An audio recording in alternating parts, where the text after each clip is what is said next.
Hello, I'm Jonathan Mast, and welcome to this edition of the Sedgwick podcast. And I'm really excited about our guest and our topic this week as we're talking about celebrating Diversity Month. And my guest is Heather Lawley, Global Head of Diversity, Equity, and Inclusion, also Environmental Social Governance and Corporate Giving for Sedgwick, Global Head of all those. So a lot on your plate, but Heather, thanks for joining the show today. My pleasure. Thanks for having me. Well, this truly is one of the more passionate things that I get to talk to people about in the organization, and we are here together to celebrate Diversity Month. And I noticed that there has been an intersection across diversity, equity, and inclusion for many companies, including Sedgwick. Can you tell us what DEI means to you and how that presents itself here at Sedgwick? Sure, Jonathan, I'd be happy to. You are correct that the field of diversity, equity, inclusion, and I'll call it DEI, has gone through an evolution over the last several decades that companies have been focused on this. And as someone who's been doing this sort of work for a while, it's been interesting to see the progression over the years. It's gone from compliance to being perceived as a warm and fuzzy thing that was not well understood, to being a business-critical focus area that drives competitive advantage, one that attracts and maintains employees, engages and keeps customers, and makes positive impacts on the community. With regard to diversity, we are all unique. Therefore, we're all diverse, bringing different dimensions to the table. This diversity includes some of the more traditional dimensions of diversity, such as gender, generation, ethnicity, varying abilities, as well as things like diversity of thought, skills, and experiences. And it's not just about having diverse employees. It's also about truly accepting and embracing differences and allowing employees to be their authentic selves. And it's important to create an environment that's inclusive for your diverse workforce. At Sedgwick, we say inclusion is making people feel welcome, valued, respected, and heard. And while this is simple to say, it's not easy to do. Driving this sort of connectedness looks different when employees are in the office together versus when they're remote or when they are hybrid. To make things even more complex, employees are divided across all three situations at once post-COVID. Inclusion takes intention. The next aspect is around equitable practices and ensuring that everyone gets what they need in terms of access to resources, opportunities, and advancement. This creates a level playing field and drives fairness for all. Embedding DEI practices into the organization systemically is critical. When all three of these things are done well, the D, the E, and the I, that's where the magic happens. Definitely, all of those are critical. And when you talk about we know that there's some studies that show when DEI is done well, meaning they are diverse, and there is an environment where everyone can participate and thrive, that teams are more successful and innovative as a result, and they perform better. So how does DEI impact employee or colleague engagement, and what about overall performance at an organization? Well, there have been many studies on this. So the last stat I heard was something like 250 studies over the last many years, showing that DEI drives measurable people and business impacts. These studies have shown and proven out that DEI and doing it well improves innovation, productivity, profitability, employee engagement and retention, and many other positive impacts. This is how DEI plays this exciting role in balancing the benefits to people and the benefits to the business. And the business case for DEI is clear. And here's some stats to demonstrate the point. Related to company performance, a McKinsey study showed that companies in the top quartile for gender diversity on executive teams were 25% more likely to have above average profitability than companies in the fourth quartile for gender diversity. It also shows that more ethnically diverse organizations are 36% more likely to outperform their peers. Another aspect where there's a positive impact is with regard to winning talent. Research from Monster showed 86% of job seekers believe that a company's approach to DEI is an important factor when considering an employer. This particularly true when it comes to Gen Z and millennial applicants who want to ensure that a company's values align with their own. It also is great for keeping talent. A Gartner study showed that when DEI was done well, there were 24% lower talent resignation rates among the study participants. In addition, a Deloitte study on inclusion showed that 39% of respondents reported they would leave an organization for a more inclusive one. And when it comes to increasing customer engagement, Gartner also identified a 39% increase in customer retention when DEI is done well. And the last one I'll just highlight is with regard to increasing innovation, as you mentioned, Jonathan. Diverse teams are typically more innovative because they bring different sorts of thinking to problem solving. In fact, Fast Company recently said that DEI is at the forefront of innovation. So these are just a couple of the examples and positive impacts that DEI can drive. Well, with all that said, Heather, we know that a lot of times DEI strategies can be complex. Can you talk a little bit about some of what you believe to be critical success factors for organizations to consider as they design and execute their DEI strategies for their organizations? Absolutely. What's really interesting is that oftentimes people will ask me, what is the one thing I should do?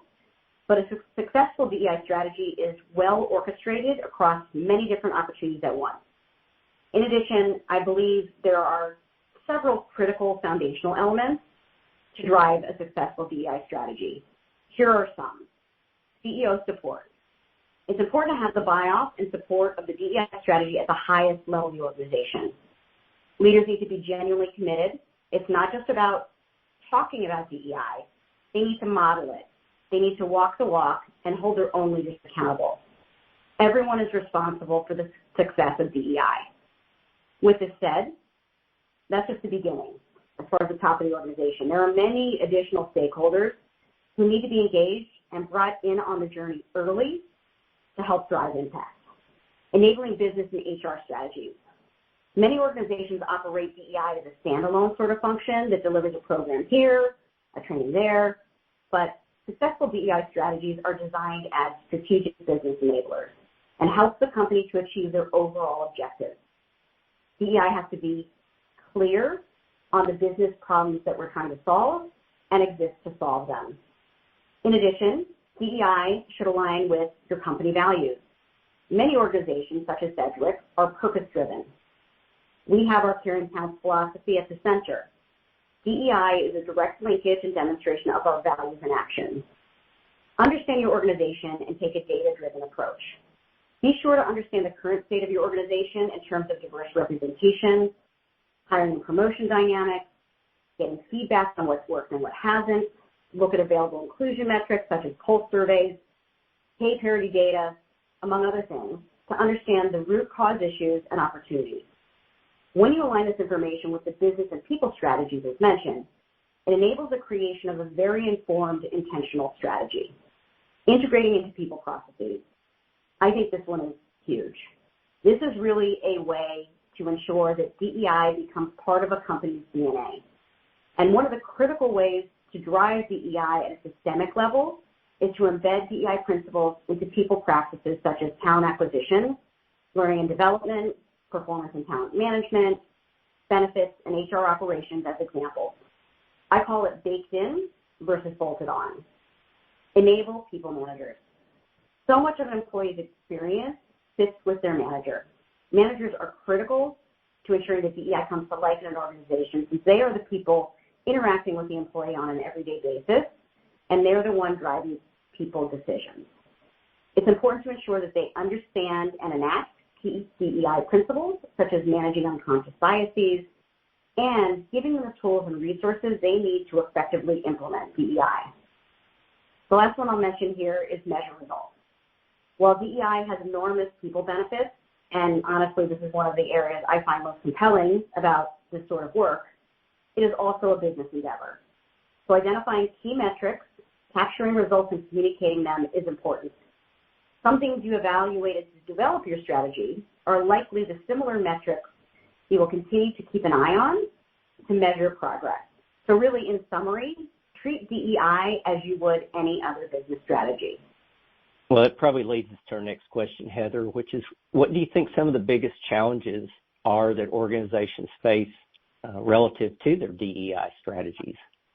There are several things to keep in mind. Here are a few. And you'll notice many of these are action-oriented. And I think it's really a way to make sure that DEI is coming to life in an organization. So the first thing that I keep in mind, or what I think is a challenge to an organization, is the lack of understanding of I call it the so what, now what. Sometimes DEI can feel really theoretical or academic to people. So I always think about how to make things easy to understand, relevant to them, and actionable. The next is moving DEI progress through all levels of the organization. This is through the CEO and top leadership, like we talked about. It's also with the people leaders and at the grassroots level, and at every other level in the organization. And that's how progress gets made. It's also important to move DEI across the organization, whether that be cross-functionally, globally, or otherwise. It's the sort of strategy that needs to be operating in a truly enterprise way. That requires a lot of stakeholder engagement, buy-off, support, and some strong advocates to drive progress forward. It also requires delivering results. The next is the need to be truly collaborative.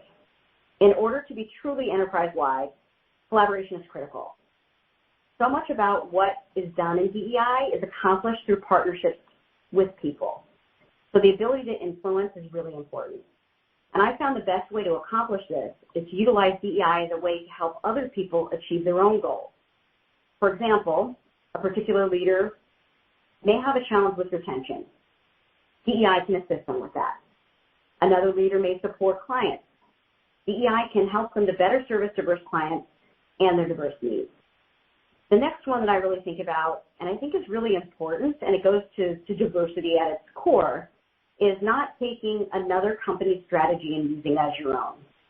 While there are certainly best practices and lessons learned to leverage, each company's DEI strategy is different depending upon where it is on its DEI journey. So the strategy and implementation are uniquely its own. Well, let's look at Sedgwick and talk about what is driving DEI throughout the organization here within what we're trying to do. What ways are we approaching that? Sure. So, the great news with Sedgwick is that we are a purpose-driven organization, and we have a long-standing commitment to DEI. We are continuing to build on those efforts and make sure that our colleagues embody the diversity that exists in the world and have a fair and inclusive work environment that enables them, as you said, to thrive. Here are some examples of our efforts. We've got really robust multi-year strategies, so this is just touching on a few, but it'll give you a flavor. Executive support. As mentioned, CEO support and partnership is critical. Our CEO, Mike Arbour, joined more than 2,200 business leaders in over 85 countries to sign the CEO Action for Diversity and Inclusion Pledge. This is a movement to advance diversity and inclusion in the workplace. Hiring practices. We partnered with a talent aggregator to share open positions across thousands of diverse job boards and groups globally to increase brand awareness and access talent. We also work with our talent acquisition partners to drive diverse talent sourcers that help us to increase access to qualified diverse talent. In addition, we are working closely with Sedgwick Colleague Resource Groups, CRGs. They're similar to other companies' employee resource groups, probably the way that most folks have heard them referenced, to identify new channels of diverse talent such as networks, associations, and events. We also incorporated DEI language on our career site, within our recruitment process and materials, and we talk with candidates about how we bring DEI to life at Sedgwick. Another example is with professional development, and this again is embedding into our talent practices. So we have DEI learning courses that educate our leaders and employees on our commitment to DEI, how to manage unconscious biases, and focus on allyship in the workforce, highlighting specific behaviors they can act upon to foster DEI. So going back to that, make it easy to understand, relevant, and actionable. We had great traction with these courses, in the regions where we launched them, 98% of both people leaders and employees have completed these courses. This ensures the foundational knowledge needed to enact DEI every day in the workplace and to take action. Talent reviews and succession planning. While the process for talent reviews was being designed, DEI principles were integrated. For example, people leaders were encouraged to revisit the managing unconscious bias training, and our HR business partners worked closely with our people leaders. They were given tools on how to play an active role in ensuring that talent decisions are evaluated equitably. With regard to benefits, employees today expect a more well-rounded approach to their work life, particularly around things that have come up relative to the pandemic. Just the sheer amounts of job-related stress and imbalance, those have become the norm. Employee expectations of workplace benefits go beyond standard healthcare coverage, retirement benefits, and paid time off, and this is especially true for the younger generation. In fact, younger generations will begin to see well-rounded benefit packages, including mental health benefits, as a job differentiator. That's the approach we are driving here at Sedgwick. The last one I'll touch upon is driving connectedness and belonging, and give just a couple of examples. Colleague resource groups are global where possible, cross-functional colleague-led groups within Sedgwick.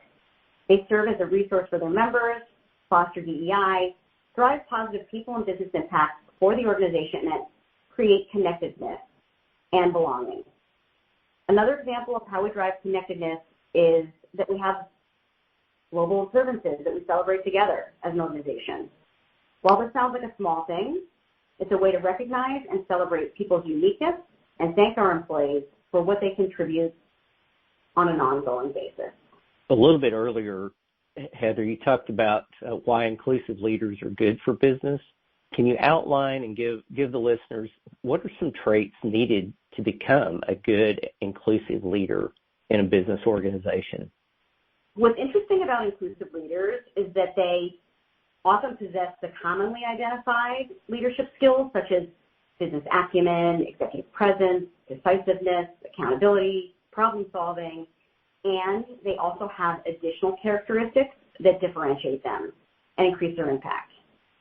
Depending upon the source, inclusive leadership is defined in several different ways, but some common characteristics that are cited are humility, which is to be modest and to take ownership for mistakes, as well as to seek feedback from others.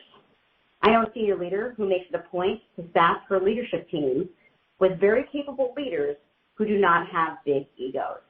This makes them very effective as well as approachable, which helps to drive connectedness within the organization. Understand the importance of relationship building. This goes back to what we were talking about with collaboration and influence, and so it really does play a key role with being able to do DEI well in an organization. And understanding the importance of relationship building is really for someone to invest the time in relationships and understand that relationships are bidirectional. It's not just about asking for things from other people, but it's about understanding their needs as well and being able to provide value in helping them to achieve their own objectives. Courage, which is for a leader to stand up for what they believe is best for their people and the organization, to challenge the status quo when needed, and provide alternate points of view. And this sometimes means that a leader needs to be comfortable with standing alone sometimes to represent alternate perspectives that may not be as well known throughout an organization. Empathy is truly seeking to understand others' experiences and viewpoints. This enables leaders to continue to learn about others as well as themselves, which helps to build relationships and inform decisions more effectively. And accountability.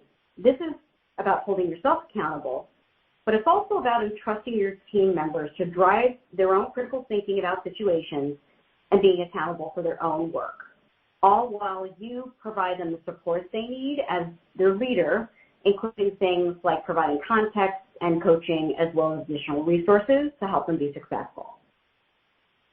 According to BetterUp, being an inclusive leader may seem easy, but in a recent survey that they identified, only 31% of employees view their leaders as inclusive.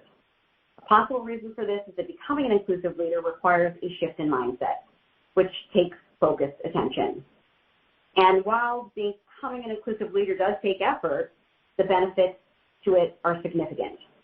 Harvard Business Review identified that leaders and their impact with what they say and do makes up to a 70% difference as to whether an individual reports feeling included. Well, it's been an amazing conversation. And before we go, one last question. How does change management support the success of DEI strategies at a company or organization, Heather? Well, I really consider DEI a change management effort. I think of it within that context, and that's the way that I look to develop and implement the strategies. So it's really not a one-and-done sort of strategy. It's an ongoing journey that takes years with change management at its core. It's about evolving behaviors and making those behaviors stick. And in this regard, I often think of things in terms of the change commitment curve, which is basically awareness, understanding, action, and advocacy. Awareness is knowing that something exists. Understanding is when people internalize something and it becomes meaningful to them personally in terms of what's in it for me, what are the benefits, etc. Action is when they're inspired to take action. And the hope is that you get advocates on the other side of things. They are key players in helping to drive DEI deeply into the organization. With the change management curve, it's about meeting people wherever they are and bringing them forward as possible. So what makes this even more complex is that everyone in an organization is at a different stage of the change journey all at the same time. So your strategy needs to account for that, to meet them where they are and move them forward. And in order to be able to do that, you have to pull on multiple levers at one time. And in addition to that, while all of that is happening with individuals, there's also the need to move the organization itself through the DEI journey and progress on the DEI maturity curve, which is also at play. So things within change management that are particularly important while driving a strategy is identifying the need for a business case and being able to clearly articulate that business case and how it applies to that specific organization, to have an ongoing drumbeat of communication so that people are continuously reminded of how DEI plays a role in their work lives, training on key DEI concepts with clear calls to action, celebrating successes along the way, and measuring and sharing results. All of those things are going to be important. And ultimately, it's about creating an environment that values each and every person and gives them an opportunity to participate and thrive. Well, I agree with that 100%, and this has been a great interview, a lot of great information, and I hope if we can leave our listeners with one thing as we celebrate Diversity Month, just take what you've learned today, put one thing into action. I think you'd probably agree, Heather, you can't, the proverb, you can't eat the whole elephant at once, so we have to start small, and you may think that you're insignificant in your organization, but it takes one act at a time, right, to make change. So I hope if you're listening this month, and going beyond that to look at how you can implement some of these strategies.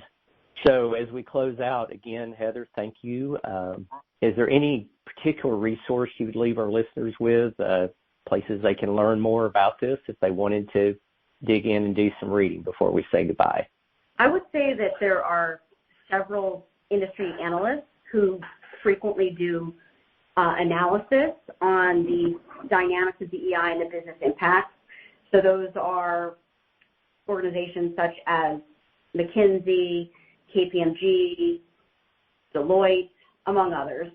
And of course, there are business publications such as the Harvard Business Review, other business magazines have done articles on it. And then there are some that are more, I'll call them HR-focused sort of institutions like SHRM. And so, the really interesting thing with this work is that while it's been around for a while, it is continuously evolving. And so staying current and focused on some of the key issues. And with that said, it's something that needs to be deeply rooted in the organization, both systemically as well as, and you clarified it really nicely, Jonathan, is that small actions from every single person in the organization are what help to make DEI real. It's the combination of those things. So the ability to have an impact sits with every single person. All right. Well, again, Heather, thank you for being our guest today. It's Heather Lawley. And to our listeners, again, go out, be part of Diversity Month and beyond. And until next time, thanks for being with us. Thank you.